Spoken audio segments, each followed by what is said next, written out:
Today, I want to talk to you about getting curious about your life. And if you do anything after this video, my only goal is to just have you be a little softer, a little kinder towards yourself, and a little more curious about life. So, I just want to get us started with maybe take a deep breath, or just a breath, and notice where you are in space and time.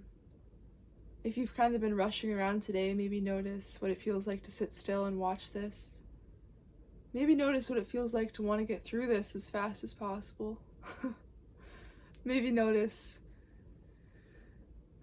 what it feels like, what you're sitting on feels like. What does it feel like for your weight to collect in the bottom of your hips? What does it feel like?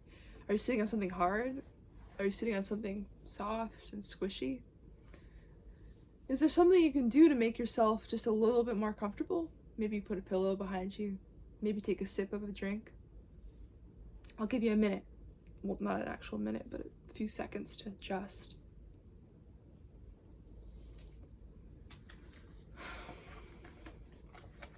So we're going to talk about feeling into, for ourselves, what it feels like to get curious and to embrace nuance. We're going to start with that.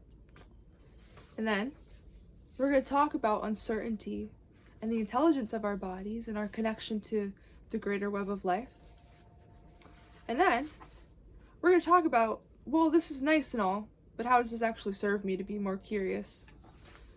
And then we're going to talk about an opposing argument, which is, don't I need to be self-critical and judgmental to get things done and be accountable? No, you don't actually. That actually is a really hard way to exist, and I know from personal experience. And yeah, that's about it. So we're going to start with feeling into our bodies and just noticing how curiosity can help us be present with what's alive in our bodies and in our life, wherever we are. So an exercise I'm going to take you through, it's called pendulation, and it's from this amazing somatic practitioner. His name is Luis Mojica. And basically what we're going to do is notice a part of ourselves that is tense and stressed, and we're going to notice a part of ourselves that is soft and open. Maybe a part that doesn't feel great, but it feels better than this more activated, intense spot. And then we're just going to dance back and forth between the two. So yeah, I invite you to first notice if there's like any loud sensation in your body that's demanding your attention. Maybe there's a part that's like really tense. So for me, I'm noticing that there's like some constriction in my throat, into my chest. It feels like a metal bar almost. It feels uncomfortable. It feels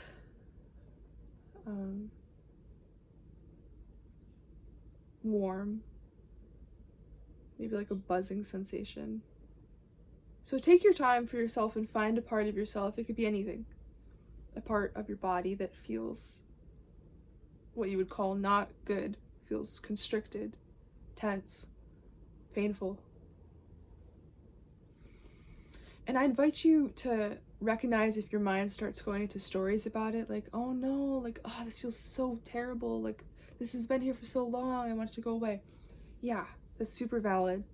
And can we just for the time being, just notice it, and maybe get curious about what does it feel like? Like, I feel like a lot of times we can get so much into stories about these things that are really hard, and especially reoccurring patterns in our bodies, that we sort of forget, like, oh, interesting, it doesn't always show up the same way. Sometimes it's like sharp, sometimes it's maybe a little more dull. So yeah, just notice what it feels like.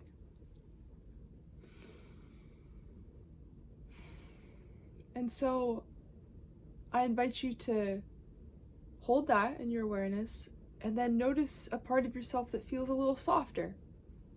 A part of yourself that maybe feels good. Maybe there's a part of you that feels really good right now. And good can mean like whatever you define it as, but maybe more open, more expansive, soft, like a gooey feeling, like, oh, that feels nice.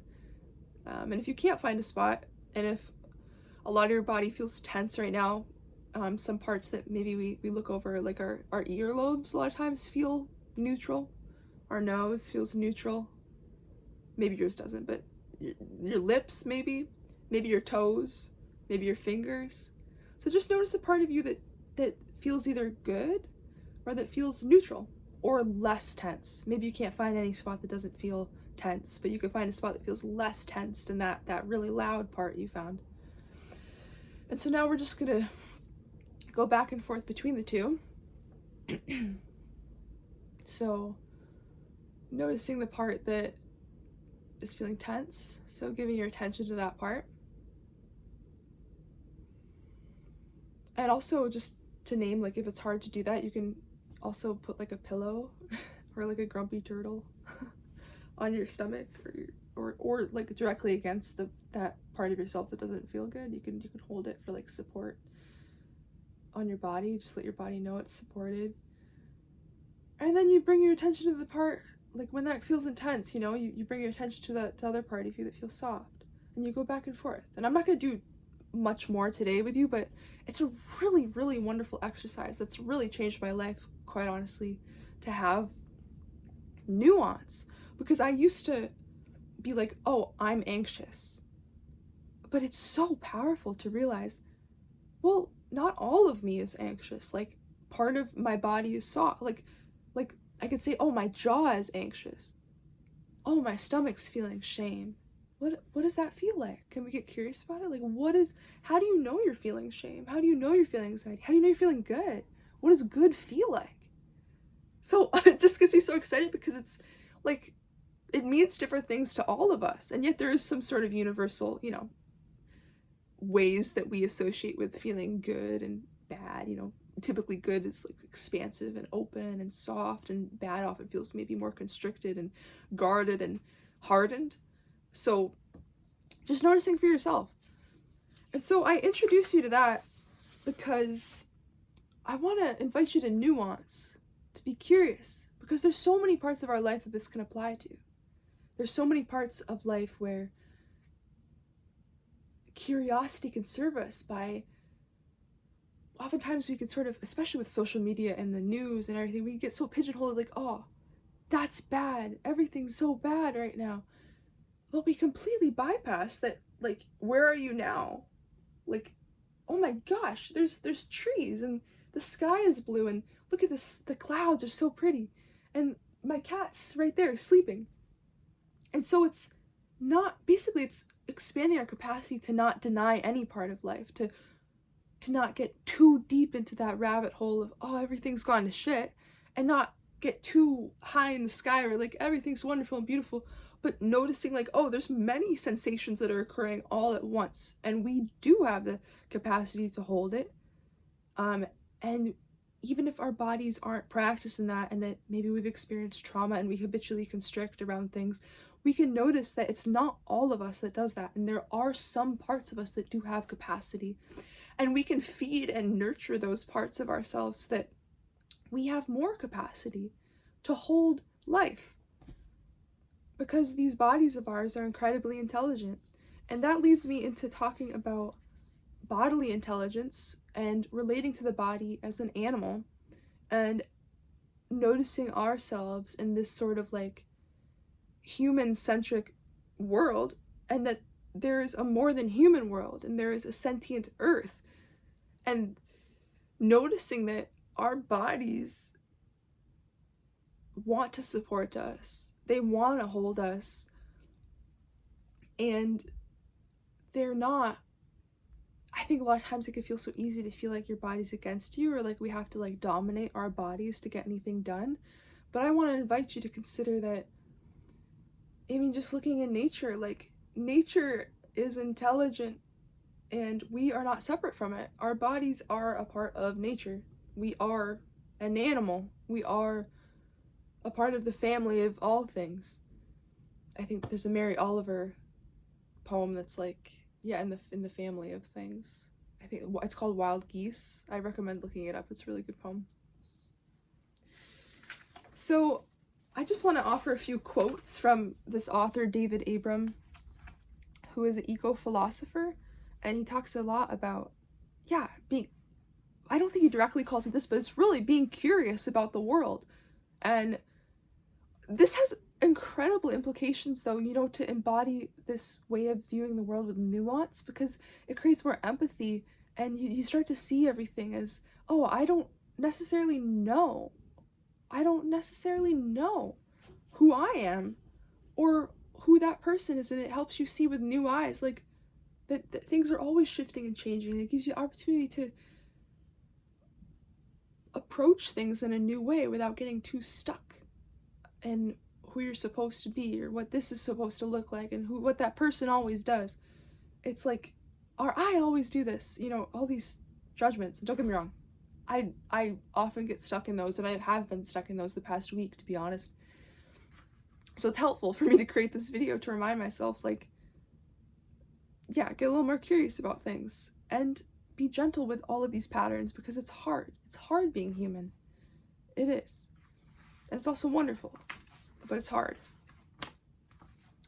To a small child, awareness is a ubiquitous quality of the world. Each thing, each being, is in steady intercourse with the entities and elements around it, negotiating its passage, and exerting its participation in the ongoing emergence of what is. Sentience was never our private possession. We live immersed in intelligence, enveloped and informed by a creativity we cannot fathom. Might we imagine a new way of relating to the world? Maybe might we stop dominating our bodies and we stop dominating the world? Might we listen to our bodies and honor that they have an intelligence, that when they want to rest or when there's pain in our bodies, that it's not our body acting against us, but rather it's an intelligence that wants to be listened to, that just wants to be understood. And we have needs that maybe aren't being met. Can we be kind to ourselves and sort of asking, instead of what is wrong with me, that what do I need? What do I feel right now? What's coming up for me right now? What does that feel like? How can I support myself? How can I be just a little more kind to myself? And I get these questions from a teacher, author, and astrologer. Her name is Britton LaRue. And she has this whole course on unshaming that I took. And basically, this really powerful thing that she said was, the information is the information. So as an overthinker, I'm always like trying to figure out things and like, what does it mean? And a lot of times that actually comes from a place of shame, of like, I have to like figure out and define something. I have to like dissect it, when really we can be with it, and the information is the information. So it's like, whatever comes up in you, that's it. Like, maybe you don't have to do anything with it. Maybe we could just be with it. Can we create something from it? Maybe you could write a poem. Maybe you write a song. Maybe you can make a painting. Maybe you go for a walk with it. You don't have to get rid of it. So just curiosity allows creative solutions to arise, and the information is the information. Maybe we don't have to do anything with it. Maybe our bodies know what they're doing, you know? Maybe all they need is just our support, just our attention. And something really powerful from Luis Mojica, who is the somatic therapist that I mentioned earlier. He mentioned it's like our bodies are like a child who has a nightmare. You don't go in the room and tell the child, oh no, it wasn't real. You show the child. You turn on the light and you let them look under their bed, and you say, oh, see, there's no monster there. And their bodies will settle because they see for themselves. And it's the same thing with our bodies and with our lives. When we show our bodies through observing and being with the sensation and noticing the places that there isn't danger, it's like we're turning on the lights for our body, saying, oh, see, look, like, see, maybe your mind's been spinning about all these stories about how you're this and that and this happened, but like, look, right now you're safe. Can you notice, like, where do you feel in your body that you have capacity to like exist and be here? Like, where you feel okay? And so I want to invite us to notice that, like, yeah, this is nice and all, but how would it actually benefit my life? I feel like we talked about this a bit, but like, you know, doom scrolling, judgments arise, self-criticism arise, all of these things. And maybe you're merry and dandy and these things don't happen for you. In that case, that's great. Good for you. Maybe you should make a video so I can learn how to from you. But I'm just making this to sort of offer that life is inherently activating, and that I think there's going to be inevitable that things come up. And so just offering that curiosity, even if everything is going great, curiosity just enhances our life. It just makes the beautiful more beautiful and helps us to expand even more. Like, wow, look at the flower, look at the sky. Like, it just gives us a zest and an excitement for life. And so don't I need judgment and self-criticism to, what if I let myself off the hook? What if I'm not accountable, if I'm not judging myself all the time? I always felt like that, and what I've found is that I acted in the ways that I most didn't want to the more I was judging myself, because I was actually not allowing myself to create the capacity to make the changes I want to change. And so you don't have to be an enemy to yourself to get things done or be the kind of person you want to be. You're allowed to let yourself off the hook, actually. And that doesn't mean you're relinquishing accountability, but that means you're actually creating the capacity to respond in life the ways you want. You're using your agency to notice where you do have the capacity and how you can tend to yourself. And so neuroscientist Anne-Laure Lecomte, not sure if I pronounced that correctly, but she says curiosity promotes neuroplasticity, the brain's ability to rewire itself in response to new experiences. This makes an ideal cognitive state for those inevitable moments of change when we need to break established neural patterns and form new connections. What curiosity does is transform the uncertainty from a threat into an invitation. And so curiosity, it's a salve instead of salt in the wound. I hope that you leave with just a little more kindness today, a little more connection to yourself.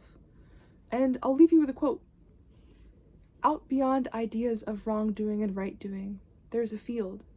I'll meet you there. By Rumi. Have a good night.